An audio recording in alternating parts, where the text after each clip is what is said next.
Hi, my name's Alexander James Hunter, and today I'm going to be giving you insights on how I approach a dialect. The first thing that I do when approaching a dialect is to look for phonetic changes with the International Phonetic Alphabet, or IPA, so that I can distinguish phonetic changes of the dialect that I'm adopting for my character and the American Stage Standard dialect. So for today's purposes in this video, I'm going to be using the Brooklyn dialect as an example.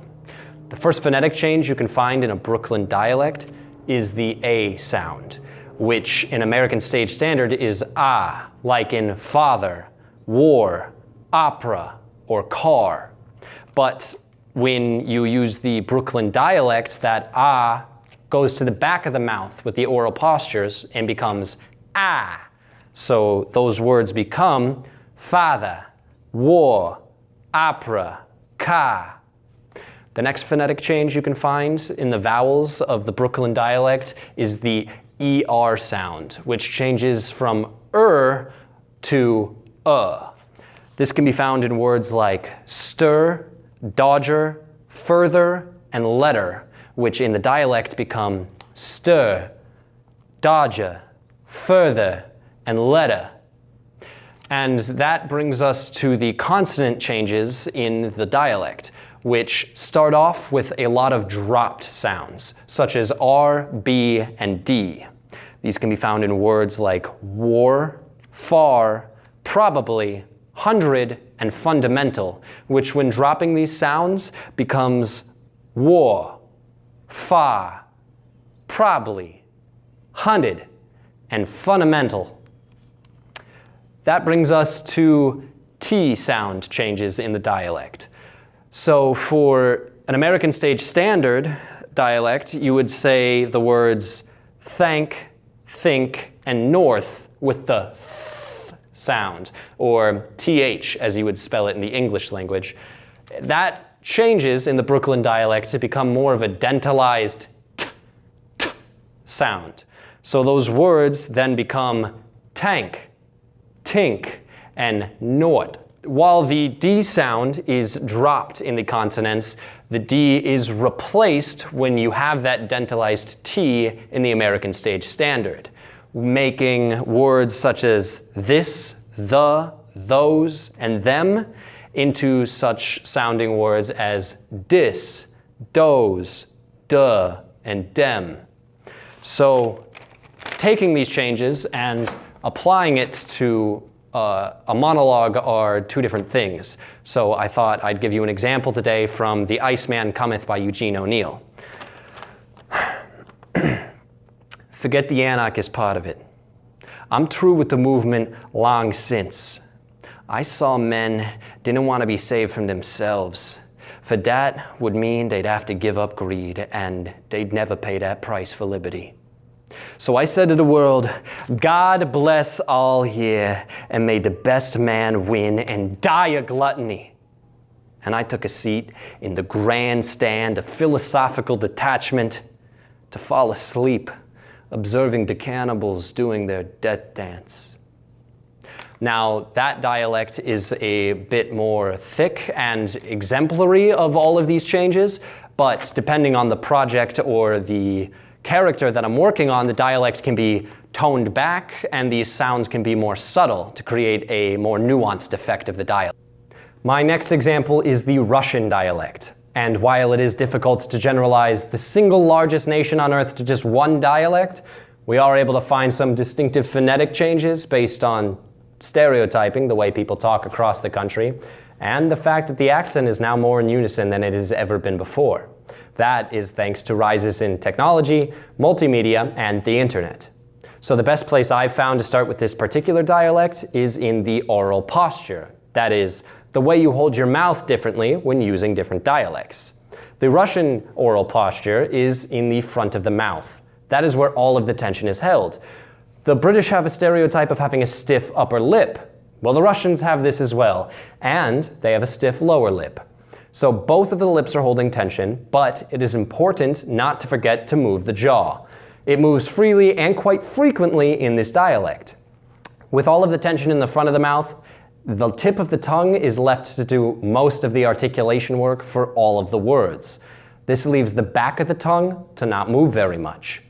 And with the oral posture out of the way, let's move on to some IPA changes. The first change that we have is the I change, which changes the I sound to an E sound, like the letter E. To E. E. This makes words like if, Italy, suspicious, socialist, sound like if, Italy, suspicious, socialist. The next change that we have is more of a generalized vowel change for the entirety of the language. This is a result of the English language having many more vowel sounds used than in the Russian language. So to compensate for that, when using a Russian dialect, you use the sound ah, like in the beginning of the word all. And you take that ah sound and elongate it. This is illustrated using the semicolon following the symbol for the sound ah. So this ah sound can be used to replace sounds of o,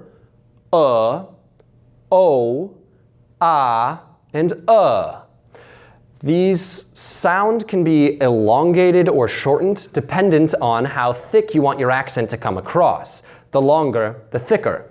So this ah sound makes words like war, world, and workers sound like war, world, and workers.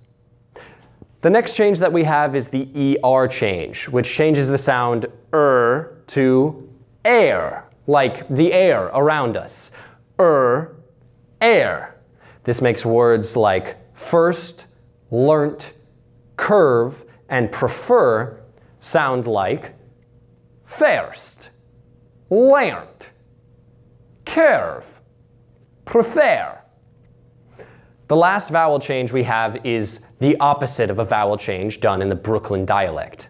The A sound found in the back of the mouth, the ah, is pushed forward due to the tension in the front of the lips to like father, This makes words like had and baggage, which is in the back of the mouth, pushed forward to sound like hud and baggage.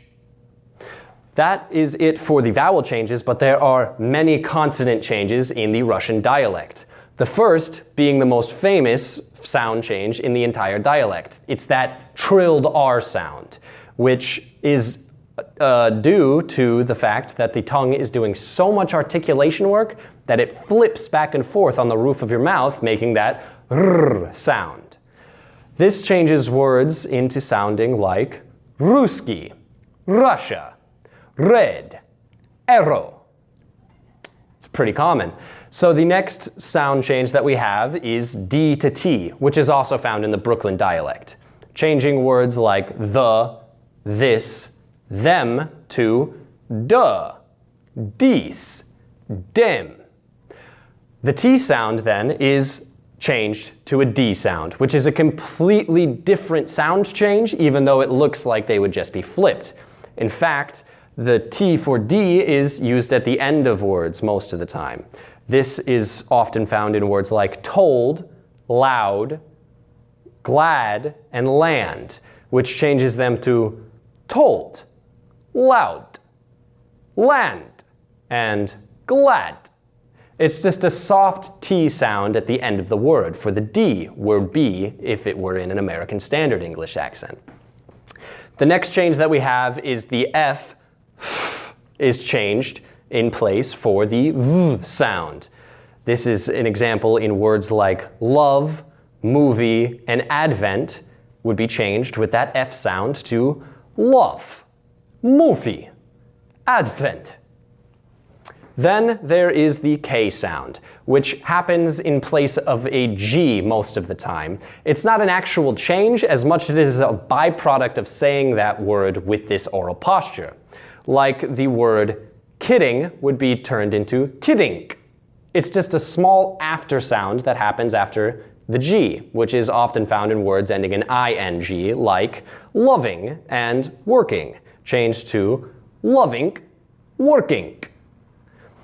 That is the last change in this is the dropped H sound, which is for words like honor and hard would be honor and ard.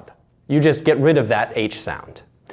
The reason I initially learned this accent is for a scene from Anton Chekhov's The Proposal. So for my real-world application example, I will do a small piece from that.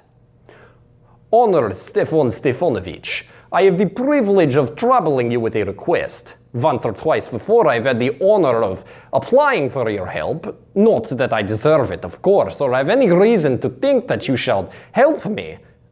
I'm getting quite excited, as you will please notice.